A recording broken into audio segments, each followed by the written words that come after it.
Hello guys, welcome to BISTI Vlog YouTube channel. नोंथांखौ आंनि बे BISTI Vlog YouTube channel खेबसे बयखौबो फुंबिलिनि बरायाव हगारनाय थाग्रोबाय।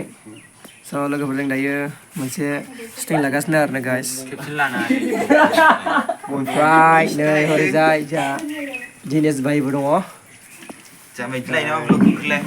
आदामबो दं नै हरैजाय देलायगासिनो एक्ट्रेसफ्रा ओरैजाय। Hello everyone, welcome to BISTI Vlog YouTube channel. नोंथांमोनखौ आंनि बे BISTI Vlog YouTube channel खेबसे बयखौबो बराय हरग्रोनो थाग्रोबाय। स' लोगोफोर नोंथांमोना जोंनि बे सुटिं लानायखौ नायलांदो गाइस। जास्ट नोंथांमोननि सिगाङाव आङो शर्ट क्लिप्स देखायगोन आरोना लोगोफोर। स' नै थांगासिनो होनबा आङो नायलांबाय थादो भिडिअखौहाय। Let's go. स' लोगोफोर नै थांगासिनो सुटिं लानो आरोना गाइस। हरो जोंना हनै सुटिंआवहाय मा होनो बे लाइट माने दंना बेखौ होबा मोजां नुयोना बेखौ माने लांगासिनो आरोना। नै जोंना मेन एक्ट्रेस आरो फावखुंग्रि थांगासिनो आरो नै। बोथोराबो दिनै एसे मोजाङानो।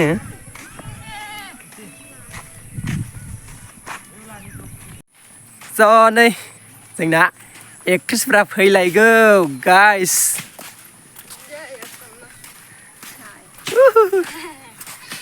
जावखायोना ओरैबायदि नै सुटिं लाग्रा एक्ट्रेसफ्रा ब्लग लानायखौबो गोगोम रागा जोंखायो आरो जारलासो जागोन बिसोरजोंबो।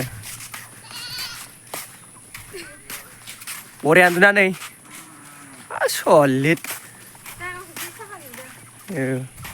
ओरैजाय ओमफ्राय नै बाथौ मन्दिरबो दं आरो गाइस। दायो आं दंफैयो माने रुप'यि माने बे जायगा दंफैयो आरोना।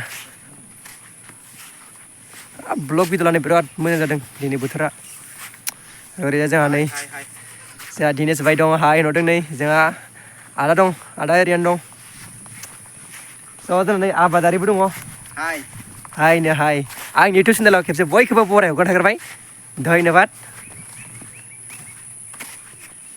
स' नोंथांमोना भिडिअखौ नायनानै मोजां मोनोबा लाइक कमेन्ट्स खालामदो। लोगोसेनो आंनि इउटुब चेनेलाव गोदानब्ला लाइक मोनसे होना गालांथारो आरोना लोगोफोर। आरो गोदानब्ला चेनेलखौ साबस्क्राइब खालामना गालां लोगोफोर। एसेनोसै बाय बाय टेक केयार।